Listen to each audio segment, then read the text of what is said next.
Assalamualaikum warahmatullahi wabarakatuh. Halo anak-anak, bagaimana kabar kalian hari ini? Semoga dalam keadaan sehat ya, dan tetap semangat dalam belajar. Perkenalkan terlebih dahulu, nama Ibu Cynthia Nuraini. Bisa dipanggil Ibu Cynthia. Sebelum kita mulai belajar, kita berdoa terlebih dahulu ya. Ibu yang akan memimpin doanya dari sini. Berdoa mulai. Berdoa selesai. Ibu mau mengingatkan kepada anak-anak untuk selalu menjaga kesehatannya ya.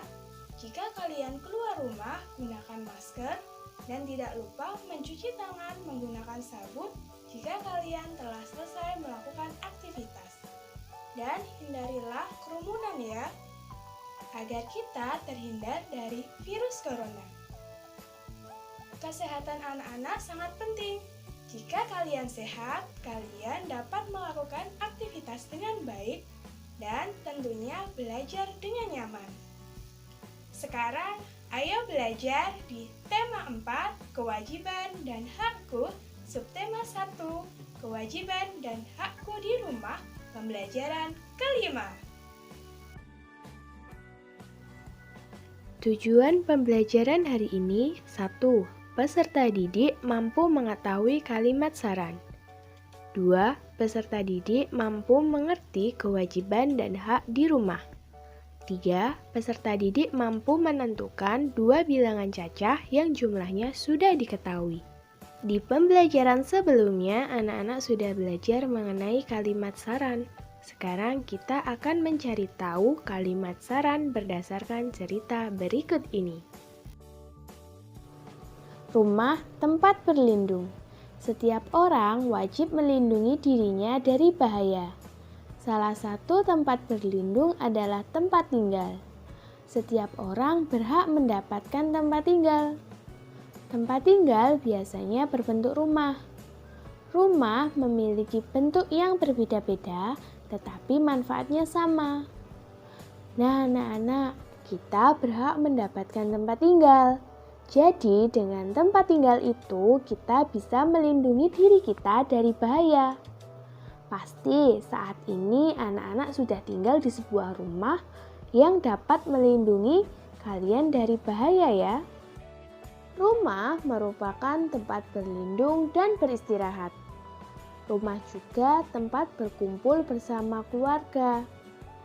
Kita tidur, mandi, makan, dan melepas lelah di rumah. Kita juga belajar banyak hal di rumah. Udin dan Mutiara mengeluh rumah mereka yang bocor. Ibu menasihati mereka agar bersyukur atas semua yang dimiliki. Ibu menyarankan mereka agar melihat orang-orang yang lebih susah.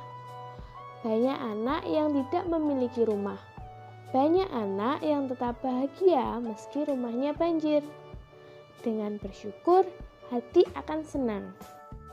Jadi anak-anak, kalian harus bersyukur sudah tinggal di sebuah rumah yang nyaman untuk kalian. Coba kalian lihat, masih ada anak-anak yang tidak memiliki rumah. Mereka terlantar, bahkan ketika mereka memiliki rumah pun, rumahnya tidak layak. Jadi, kalian sepatutnya bersyukur karena memiliki rumah yang bisa melindungi kalian dari berbagai macam bahaya.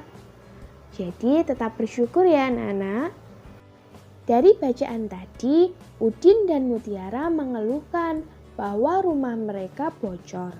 Tetapi ibu menasihati mereka.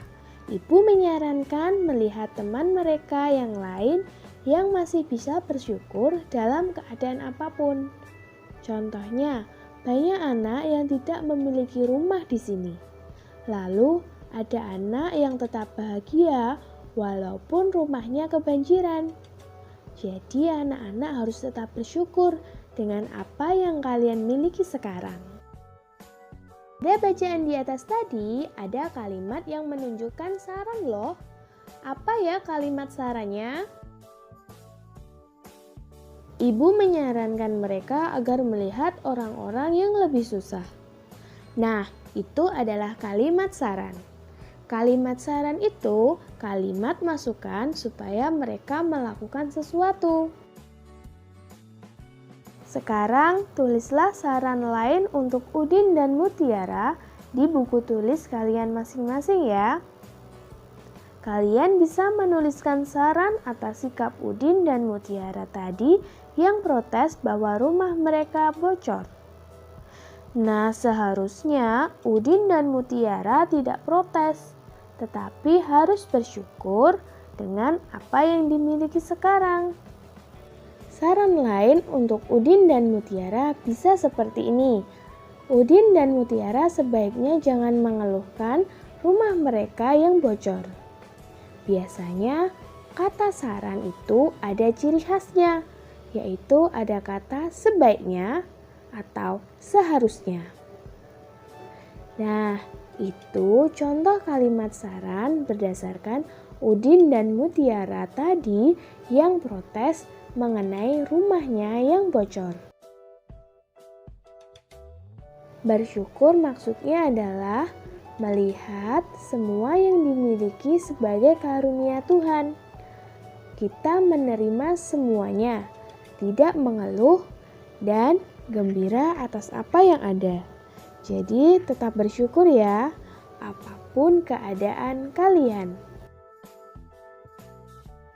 Di rumah kita memiliki kewajiban dan hak. Masih ingat ya apa itu kewajiban dan hak? Kewajiban yaitu apa yang harus kita lakukan.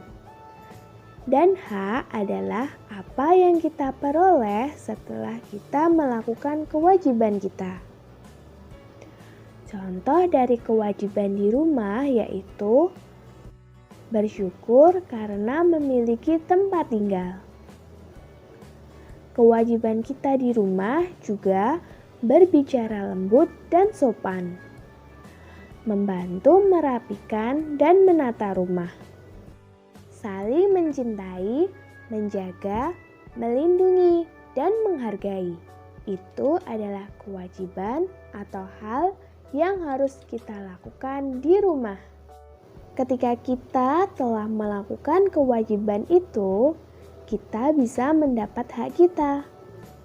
Hak di rumah itu contohnya mendapat rumah yang bersih dan rapi, dicintai, dijaga, dilindungi, dan dihargai. Diperlakukan dengan lembut dan sopan. Mendapat tempat tinggal. Itu merupakan hak kita di rumah setelah melakukan kewajiban. Apakah kamu memiliki kewajiban atau hak lain di rumahmu?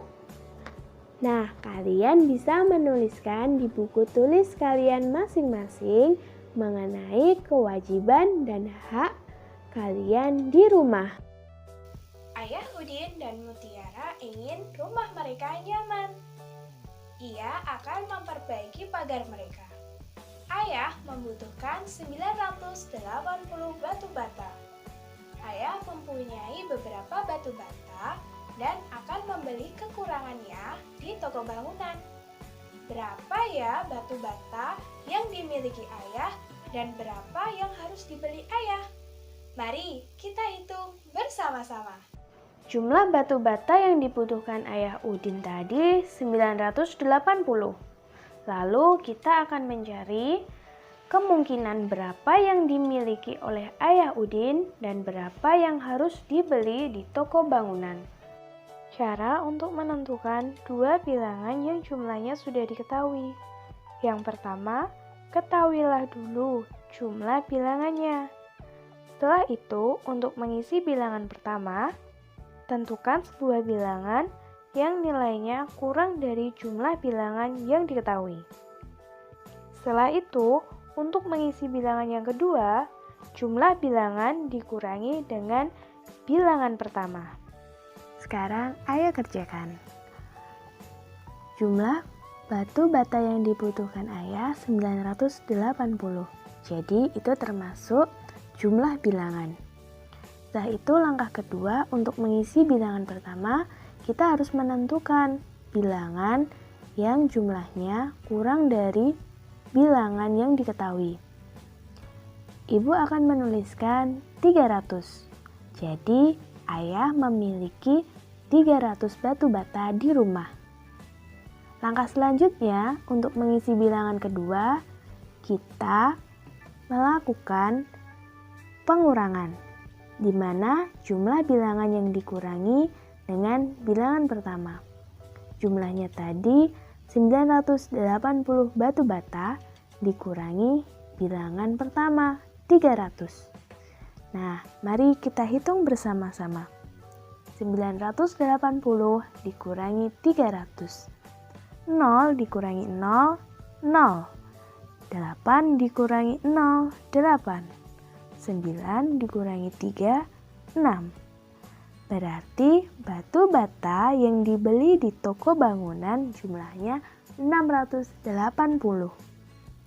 Nah, sekarang kita sudah mengetahui dua bilangannya. Bilangan pertama 300 dan bilangan kedua 680. Cara pengerjaannya seperti itu ya. Kalian dapat mencobanya di rumah dengan bilangan yang berbeda dengan ibu. Selamat mencoba! Di pembelajaran hari ini kita sudah belajar memberi saran, mengetahui kewajiban dan hak di rumah, dan dapat menentukan dua bilangan cacah yang sudah diketahui hasilnya. Ibu mau mengingatkan sekali lagi kepada anak-anak untuk tetap menjaga kesehatannya ya. Makan makanan yang bergizi, cukup untuk istirahat, dan perbanyak minum air putih ya, supaya tubuh kalian tetap sehat. Mari kita tutup pembelajaran hari ini dengan berdoa. Ibu yang akan memimpin doanya. Berdoa mulai. Berdoa selesai. Wassalamualaikum warahmatullahi wabarakatuh. Dadah!